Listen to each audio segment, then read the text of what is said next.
इस आदमी ने मुझसे धोखे से शादी करी है। शादी होने के बाद मुझे पता चला कि एक मामूली सा सफाई कर्मचारी है। इसके और इसके घर वालों के दिमाग में सिर्फ और सिर्फ गंदगी भरी हुई है, और यही वजह है कि ये मेरे ऊपर बेफजूल के बेकार के इल्जाम लगा रहा है। और जज साहब, मैंने फैसला कर लिया है कि अब इसके आगे मैं इस आदमी के साथ नहीं रहना चाहती।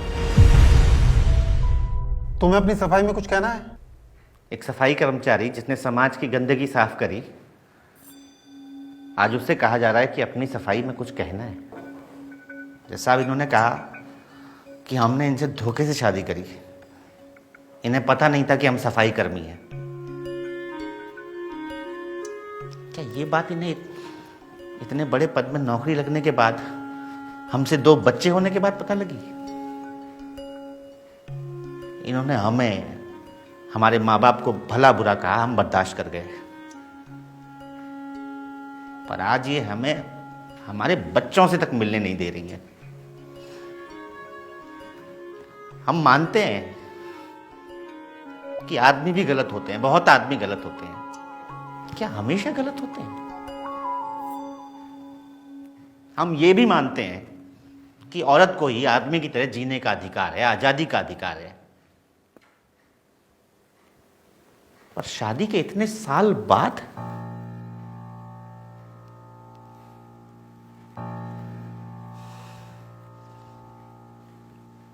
कहने को बहुत कुछ है जज साहब, पर बस इतना ही कहेंगे कि हमने एक सपना देखा था, समाज से एक और गंदगी साफ करने का।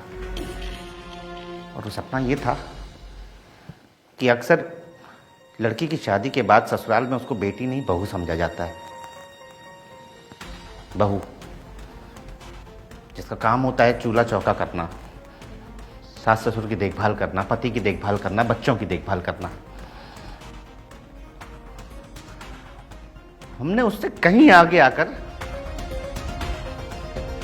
अपनी पत्नी को पढ़ाना चुना। इसमें हमारा लालच था हमारा लालच। और लालच ये था कि हम चाहते थे कि अगर हमारे बच्चों की माँ पढ़ी लिखी होगी तो हमारे बच्चों का भविष्य और उज्जवल होगा, हमारे साथ समाज में कंधे से कंधा मिलाकर चलेगी। पर हम भूल गए साहब कि एक बड़ा अधिकारी सफाई कर्मी के साथ कंधे से कंधा मिलाकर नहीं चलता। जज साहब, हमारे साथ बुरा हो रहा है, अच्छा हो रहा है, ये हम नहीं जानते, लेकिन हम इतना जानते हैं कि हमारे देश में बहुत सारी पत्नियों के साथ बुरा होने वाला है। अगर आज इसमें कुछ सोचा नहीं गया ना, तो कल पति अपनी पत्नियों को आगे पढ़ाने के लिए सोचेंगे जज साहब।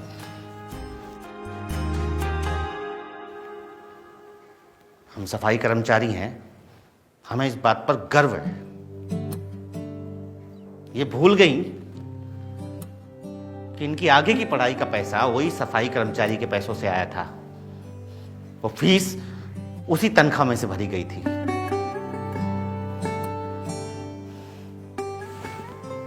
उस पैसे में गंदगी नहीं थी जज साहब, इनके दिल में मैल था। और हम पूरा शहर साफ करते रहे, मगर इनके दिल का मैल साफ नहीं कर पाए।